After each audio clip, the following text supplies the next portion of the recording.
আজ থেকে প্রায় 1200 বছর আগে খোরাসানের এক ছোট্ট নগরী বুখারায় জন্ম নিয়েছিলেন এমন এক শিশু, যিনি পরবর্তীতে হাদিস শাস্ত্রের ইতিহাসে হয়ে ওঠেন অনন্য এক মহিরুহ।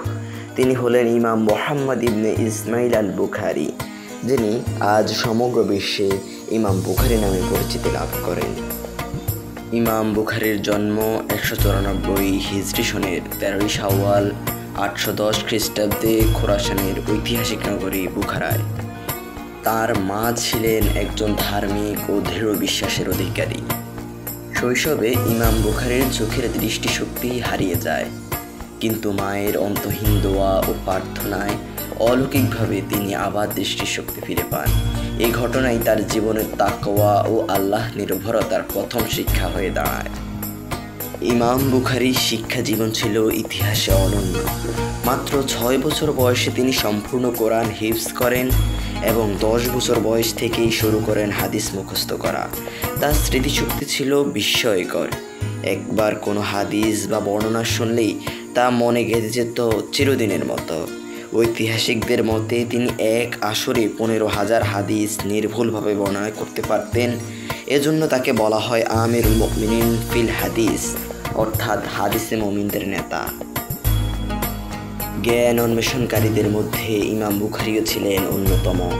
তিনি ভ্রমণ করেছেন ইসলামের প্রধান প্রধান জ্ঞান কেন্দ্রসমূহে: মক্কা, মদিনা, বসরা, কুফা, বাগদাদ, শাম, মিশর সহ আরও বহু শহরে।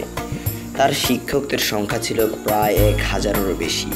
তাদের মধ্যে বিশেষভাবে উল্লেখযোগ্য হলেন ইসহাক ইবনে রাহওয়াই, ইমাম মালিকের ছাত্র আবদুল্লাহ ইবনে মাসলামা, ইমাম আহমদ ইবনে হাম্বল এবং আরও অসংখ্য প্রখ্যাত মুহাদ্দিস। তিনি যেমন হয়ে উঠেছিলেন ইতিহাসে বিশ্ববিখ্যাত, তার শিষ্যরাও হয়ে ওঠেন ইতিহাসে বিশ্ববিখ্যাত হয়ে। তাদের মাঝে ইমাম মুসলিম, ইমাম আত-তিরমিজি, ইবনে খুজাইমাহ প্রমুখ ছিলেন তার ছাত্র। অর্থাৎ হাদিস শাস্ত্রের পরবর্তী প্রজন্ম গড়ে উঠেছিল তারই হাত ধরে। তার শিক্ষক ইসহাক ইবনে রাহওয়াই একদিন আক্ষেপ করে বলছিলেন, যদি কেউ শুধুমাত্র সহিহ হাদিসসমূহ নিয়ে একটি গ্রন্থ রচনা করত। এ কথাই অনুপ্রেরণা যোগায় ইমাম বুখারীকে। তিনি 16 বছরের নিরলস পরিশ্রমে সংগ্রহ করেন প্রায় 6 লক্ষাধিক হাদিস।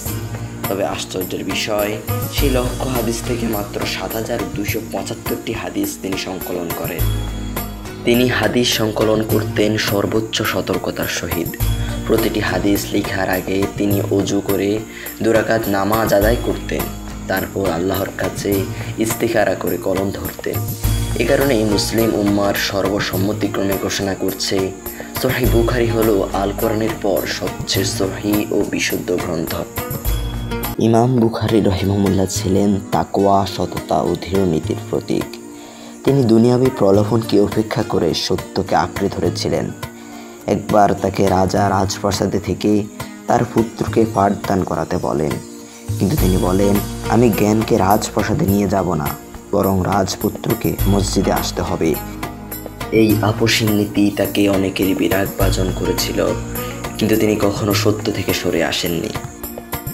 অবশেষে 256 হিজরির শাওয়াল মাসের শেষ রাতে সমরকন্দ নগরের নিকটবর্তী খারাতাঙ্ক নামক স্থানে এই মহা হাদিস শাস্ত্রের নেতা ইমাম বুখারী রহিমাহুল্লাহ ইন্তেকাল করেন। অবাক করা বিষয়, তাকে যখন কবরে নামানো হয়, পুরো এলাকা জুড়ে এমন সুগন্ধ ছড়িয়ে পড়ে যা বহুদিন ধরে টিকেছিল। মানুষ বিশ্বাস করে এটি ছিল তার রবের পক্ষ থেকে তার প্রতি নিয়ামত স্বরূপ। ইমাম বুখারী রহিমাহুল্লাহ শুধু একজন হাদিস বিজ্ঞানী নন, বরং ছিলেন ইসলামী জ্ঞানের ইতিহাসে এক মহাতারকা। তার সংকলিত সহিহ বুখারী আজও প্রতিটি মুসলিমের ঈমান ও আমলের জন্য এক অমূল্য রত্নভাণ্ডার। তিনি প্রমাণ করে গেছেন, আল্লাহর জন্য ইলমে দ্বীনকে উৎসর্গ করলে একজন মানুষ হয়ে উঠতে পারেন সমগ্র উম্মার আলোকবর্তিকা হিসেবে। আজও আমরা গর্বের সাথে বলি, কোরআনের পরে সবচেয়ে সহিহ গ্রন্থ হলো সহিহ আল বুখারী, আর এর সংকলক আমাদের প্রিয় ইমাম মুহাম্মদ ইবনে ইসমাইল আল বুখারী রহিমাহুল্লাহ।